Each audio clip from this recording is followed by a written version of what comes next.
Hello friends, welcome back to my channel beautiful mommies. और कैसे हो आप सब? आई होप आप सब बहुत अच्छे होंगे। आज की वीडियो मैं स्पेशली नॉर्मल डिलीवरी के ऊपर लेके आई हूँ, क्योंकि जब प्रेगनेंसी के टाइम हम सब चाहते हैं कि हमारी नॉर्मल डिलीवरी होए। हम अपनी एंड से कोशिश करते हैं कि हमारी नॉर्मल डिलीवरी होए, तो उसके लिए हम यूट्यूब पे बहुत सारी वीडियोस देखते हैं, गूगल पे सर्च करते हैं कि हमारी नॉर्मल डिलीवरी कैसे होए। 10 लोगों से पूछते हैं कि हम ऐसा क्या खाएं या ऐसा क्या करें कि हमारी नॉर्मल डिलीवरी हो जाए। तो उसके लिए 10 तरह के लोग आपको 10 तरह की चीज़ें बताते हैं। गूगल पे भी आप सर्च करोगे तो 10 तरह की चीज़ें, बट हम बिना सोचे समझे वो अपने ऊपर ट्राई करने लग जाते हैं। हम बस, हमारे दिमाग में सिर्फ इतना होता है कि हमारी नॉर्मल डिलीवरी कैसे भी करके हो जाए। हम ये नहीं सोचते कि अगर हमें किसी ने कोई चीज़ बताई है तो क्या पता हमें फ़ायदे की जगह नुकसान कर जाए। सही कह रही हूँ ना? क्या हमने कभी सोचा है आज तक कि अगर हमें कोई भी कुछ भी नुस्खा बता रहा है तो क्या पता हमें ये फ़ायदा ना करे, क्या पता हमें ये नुकसान करे? ऐसा हमने सोचा है? नहीं, हम कभी ऐसा नहीं सोचते। हमें कोई भी नुस्खा बताता है तो हम सीधे उस नुस्खे को ट्राई करने लग जाते हैं, सिर्फ इतना सोच के कि हमारी नॉर्मल डिलीवरी हो जाए। क्योंकि हमारे दिमाग में सिर्फ प्रेगनेंसी के टाइम सिर्फ इतना एक ख्याल रहता है कि चाहे कुछ भी हो जाए, नॉर्मल डिलीवरी हो जाए। हमें कोई भी कुछ भी बता दे, बस कैसे भी बता दे कि हमारी नॉर्मल डिलीवरी हो जाए। बट क्या आपने कभी सोचा है कि नॉर्मल डिलीवरी के चक्कर में आपको लेने के देने भी पड़ सकते हैं? नहीं सोचा है। अब आप मुझे ये भी कह सकते हो कि मैं भी अपने YouTube पे वीडियोस पे नुस्खा बताती हूँ, तो हो सकता है मेरा नुस्खा भी ऐसा हो जो आपको नुकसान करे। तो उसके लिए मैं आपको ये बोलना चाहूँगी, आज तक जो भी मैंने वीडियोस बनाई हैं, जितने भी मैंने आपको नुस्खे बताए हैं, उसकी मैं आपको 101% इस बात की गारंटी देती हूँ कि मेरा नुस्खा किसी को भी नुकसान नहीं करेगा। कई बार ऐसा हो सकता है कि मेरा नुस्खा आपको सूट ना करे। अगर सूट नहीं कर रहा है ना, तो नुकसान भी नहीं करेगा। मैंने आज तक अपनी वीडियोस में कोई भी ऐसा नहीं बताया है जो किसी को भी सूट ना करे। अगर नहीं कर रहा है ना, तो नुकसान भी नहीं करेगा। बट बहुत सी चीज़ें ऐसी होती हैं जो आप खाते हो, तो अगर आपको सूट नहीं कर रहा है ना, नुकसान भी करता है। ऐसे में एक चीज़ आज मैं आपको बताने जा रही हूँ जिसके बारे में आपने सुना होगा और आप लोग भी सोच रहे होगे या आप लोग भी खाते होगे, बट आपको इसके बारे में फुल इन्फॉर्मेशन नहीं होगी। आज मैं जिसके बारे में बात करने जा रही हूँ वो है डेट्स, यानी कि छुआरा। छुआरे को बहुत से लोग इंग्लिश में डेट्स कहते हैं, तो मैं आज उसके बारे में बात करने जा रही हूँ। बहुत से लोग ये कहते हैं कि 9 मंथ में छुआरे को खाना चाहिए। अगर आप छुआरा खाओगे तो आपकी नॉर्मल डिलीवरी हो जाएगी। आपने ये सोचा है कि छुआरा खाने से कहीं ऐसा तो नहीं कि नॉर्मल डिलीवरी तो ना हो लेकिन सीजरियन डिलीवरी ज़रूर हो जाएगी? छुआरा सबको फ़ायदा नहीं करता है। हो सकता है आप लोग में से बहुत से लोग ये कहें कि मेरे रिलेटिव्स ने प्रेगनेंसी के टाइम छुआरा खाया था तो उनकी नॉर्मल डिलीवरी हो गई थी। हो सकता है उनकी नॉर्मल डिलीवरी हो जाए। सबकी बॉडी अलग अलग होती है, सबकी बॉडी टाइप अलग अलग होती है, एक जैसी नहीं होती। जरूरी है कि एक दवाई एक इंसान को सूट कर रही है तो वही दवाई दूसरे इंसान को भी सूट करे। हमारी बॉडी अलग है, सबकी बॉडी अलग अलग होती है। मैं आज आपको इसलिए बोल रही हूँ क्योंकि जब मैं प्रेग्नेंट थी और मेरा 9 मंथ लगने वाला था तो मुझे बहुत से लोगों ने बहुत तरह के नुस्खे बताए थे कि तुम ये खा लो, ये खा लो, तो तुम्हारी नॉर्मल डिलीवरी हो जाएगी। क्योंकि कहते हैं 9 मंथ में जितनी ज़्यादा आप गर्म चीज़ें खाओ, आपको नॉर्मल डिलीवरी के लिए ईजी होगी। 9 मंथ में कहते हैं कि आप पपाया भी खा सकते हो, पाइनएप्पल भी खा सकते हो, बेबी को कोई प्रॉब्लम नहीं होती है। क्योंकि कहते हैं पपाया और पाइनएप्पल गर्म होता है, तो 9 मंथ में आप गर्म चीज़ें जितनी खाओगे आपके लिए बेनिफिट है। बट क्या कभी आपने सोचा है ज़्यादा गर्म चीज़ें खाने से भी प्रॉब्लम हो सकती है? ज़्यादा गर्म चीज़ें खाने से आपकी नॉर्मल डिलीवरी तो नहीं, सीजरियन डिलीवरी होगी। आज मैं आपको अपनी सिस्टर का एक्सपीरियंस बता रही हूँ कि उनके साथ क्या हुआ। हो सकता है आप उनकी स्टोरी सुन के आपको मेरी बात पे यकीन हो जाए। सो वीडियो की स्टार्टिंग करूँ उससे पहले वीडियो पसंद आए तो लाइक ज़रूर कर दीजिएगा और मेरे चैनल को सब्सक्राइब भी कर दीजिएगा। हुआ जब मैं प्रेग्नेंट थी तो और मेरा 9 मंथ लगने वाला था। 9 मंथ लगने में सिर्फ 5 डेज़ थे। तो मुझे एक सिस्टर है, उन्होंने साफ कहा ज़रूरी नहीं है कि आप ज़्यादा गर्म चीज़ें खाओ तभी आपकी नॉर्मल डिलीवरी हो जाएगी।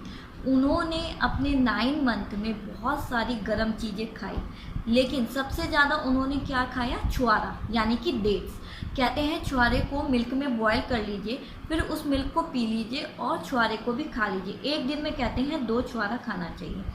वो अपने 9 मंथ की प्रेगनेंसी में ऐसे ही करती थी।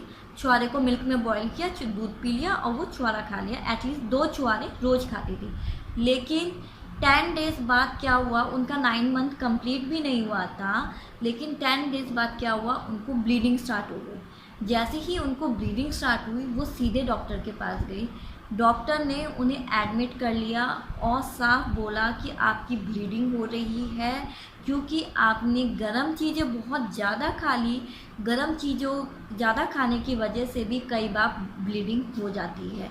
उन्होंने ब्लीडिंग रोकने की कोशिश की। डॉक्टर ने साफ कहा कि कई बार ऐसा होता है कि आपकी बॉडी अंदर से इतनी ज़्यादा हीटअप हो जाती है कि ब्लीडिंग की प्रॉब्लम हो जाती है। तो डॉक्टर ने उस ब्लीडिंग को रोकने के लिए मेरी सिस्टर को मेडिसिन दी, बट ब्लीडिंग तो रुक गई, लेकिन उनकी इंटरनल जो ब्लीडिंग थी वो स्टार्ट हो गई। अब जब इंटरनल ब्लीडिंग स्टार्ट हो गई तो डॉक्टर के पास कोई ऑप्शन नहीं बचा। डॉक्टर ने साफ मना कर दिया कि ऐसे केस में मैं नॉर्मल डिलीवरी नहीं कर सकती। अगर ऐसे केस में मैंने नॉर्मल डिलीवरी की तो बेबी और मॉम दोनों की लाइफ को बहुत ज़्यादा रिस्की है। तो उन्होंने साफ बोला ये नॉर्मल डिलीवरी तो नहीं है, ये सीजेरियन डिलीवरी ही करूँगी मैं। तो उनकी सीजेरियन डिलीवरी हुई। अब स्टार्ट हुआ था तो मेरी सिस्टर इन लॉ ने मुझे कहा कि तुम भी छुहारे खाओ, तुम्हारी नॉर्मल डिलीवरी हो जाएगी। तो मैंने उन्हें मना किया कि नहीं, मेरी सिस्टर के साथ ऐसा केस हुआ है तो मैं छुहारा नहीं खाऊंगी। क्योंकि जब मैंने अपने सिस्टर का केस सुना तो एकदम से मैं डर गई थी कि भाई कहीं ऐसा ना हो कि मुझे भी नुकसान कर जाए। तो उन्होंने बोला नहीं, मैंने तो खाया था, मुझे तो कोई नुकसान नहीं किया। बट ठीक है, आपने खाया, आपको नुकसान नहीं किया, बट सबकी बॉडी अलग है। मैं रिस्क नहीं लेना चाहती थी, इसलिए मैंने छुहारा नहीं खाया। मैंने ये वीडियो सिर्फ इसलिए बनाई है ताकि मैं आपको बता सकूं कि कई बार ऐसा होता है आप आँख मूंद के विश्वास कर लेते हो। आपको कोई भी कुछ कह देता है कि नॉर्मल डिलीवरी के लिए ये करो वो करो, तो आप तुरंत तैयार हो जाते हो। अब मैंने नॉर्मल डिलीवरी के लिए एक वीडियो बनाई थी, आपने देखा होगा कि दूध में डाल के घी पियो। जो मैंने आपको बताया दूध में डाल के घी पियो, इसका मैं गारंटी लेती हूँ 101% वो आपको नुकसान नहीं करेगा, उसकी वजह से ब्लीडिंग की प्रॉब्लम नहीं होगी। लेकिन छुहारा यानी कि डेट्स ऐसी चीज़ है जो इतनी ज़्यादा गर्म है, अगर आपने गलती से भी ज़्यादा क्वांटिटी में ले ली तो आपको ब्लीडिंग की प्रॉब्लम हो सकती है। अगर आपको मेरी बात पे यकीन नहीं है तो आप गूगल भी कर सकते हैं। आप गूगल पे सर्च कर लीजिए, उसमें भी यही चीज़ आएगा कि छुहारा की जो प्रकृति होती है ना वो बहुत गर्म होती है। तो कई बार ऐसा होता है कि वो आपको नुकसान कर जाती है। मेरी इस वीडियो बनाने का सिर्फ यही मकसद है। नॉर्मल डिलीवरी के लिए आप कुछ भी खाओ, लेकिन उस चीज़ को पहले एक बार गूगल कर लो कि कहीं ये चीज़ हमें नुकसान तो नहीं कर रही है। और मैं आपसे सिर्फ 2-3 बातें रिक्वेस्ट करना चाहूँगी। तो कोई भी कुछ भी कह रहा है नॉर्मल डिलीवरी के लिए ये सब खाओ या ये खाओ, तो आप 2-3 बातों का ध्यान रख लीजिए।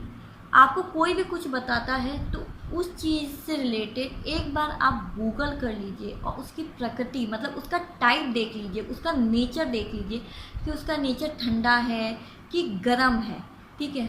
दूसरी, अगर कोई भी चीज़ खा रहे हो आप 9 मंथ में तो ज़्यादा मात्रा में मत खाओ, यानी कि ज़्यादा क्वांटिटी में मत खाओ, कम कम खाओ, चाहे वो आपकी बॉडी में जाके नुकसान करे। लेकिन अगर आप कम कम खाओगे तो अगर वो आपको फ़ायदा नहीं करेगी तो एटलीस्ट आपको नुकसान भी नहीं करेगी। आज आपको एक फैक्ट बताऊं, आप नॉर्मल डिलीवरी के लिए ना कितने भी हाथ पैर चला लो, बट अगर 2 चीज़ें नहीं हुई ना तो आपकी नॉर्मल डिलीवरी नहीं हो सकती। आप चाह के भी नॉर्मल डिलीवरी नहीं कर सकते। 2 चीज़ें क्या? पहली, अगर आपको पेन नहीं हुए तो नॉर्मल डिलीवरी नहीं होगी। डॉक्टर ने आपको आर्टिफिशियल पेन भी दे दिया तो आपको क्या लगता है, डॉक्टर ने आपको आर्टिफिशियल पेन दे दिया तो आपको पेन उठ जाएंगे? नहीं, आर्टिफिशियल पेन दिया, लेकिन कई बार ऐसा होता है कि आर्टिफिशियल पेन देने के बाद भी पेन नहीं होता, ठीक है। दूसरी बात, अब आपको पेन तो हो रहा है नॉर्मल डिलीवरी के लिए, लेकिन आपका सर्विक्स का मुंह खुला ही नहीं, तो नॉर्मल डिलीवरी कैसे होगी? सर्विक्स मतलब बच्चेदानी का मुंह खुला ही नहीं। बहुत से लोगों का ऐसा होता है, पेन तो हो रहे हैं, पूरे चांसेस है नॉर्मल डिलीवरी के लिए, बस सर्विक्स का मुंह जितना खुलना चाहिए उतना खुलता ही नहीं है। कहते हैं सर्विक्स का मुंह 10 सेंटीमीटर ओपन होना ही चाहिए तभी नॉर्मल डिलीवरी होती है। आपके सर्विक्स का मुंह 5 सेंटीमीटर या 2 सेंटीमीटर खुल रहा है, तो नॉर्मल डिलीवरी कहाँ होगी? कुछ कर सकते हो?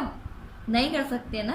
इसलिए नॉर्मल डिलीवरी के लिए आप कुछ भी खाओ, हमेशा इस बात का अपने माइंड में ध्यान रखना कि कहीं ऐसा ना हो ये चीज़ हमें नुकसान कर जाए और हमें लेने के देने पड़ जाए। ठीक है। सो आज की वीडियो में इतना ही। मेरी वीडियो कैसी लगी प्लीज़ कमेंट करके ज़रूर बताइएगा, और अगर पसंद आई है तो लाइक ज़रूर कर दीजिएगा और मेरे चैनल को सब्सक्राइब भी कर दीजिएगा, और मेरी इस वीडियो को अपने फ्रेंड्स और फैमिली के साथ शेयर ज़रूर करिएगा, क्योंकि बहुत से लोगों को इस बारे में नॉलेज नहीं होती। मुझे इस बारे में पता था तो मैंने सोचा मैं आप लोग के साथ शेयर करूं, ताकि आप लोग भी इस चीज़ को जान सको कि आज की वीडियो में इतना ही। अगर आपको मुझसे कुछ भी पूछना है आप कमेंट करके पूछ सकते हैं। मिलते हैं नेक्स्ट वीडियो में, तब तक आप लोग अपना और अपने बेबी का अच्छे से ख्याल रखिएगा।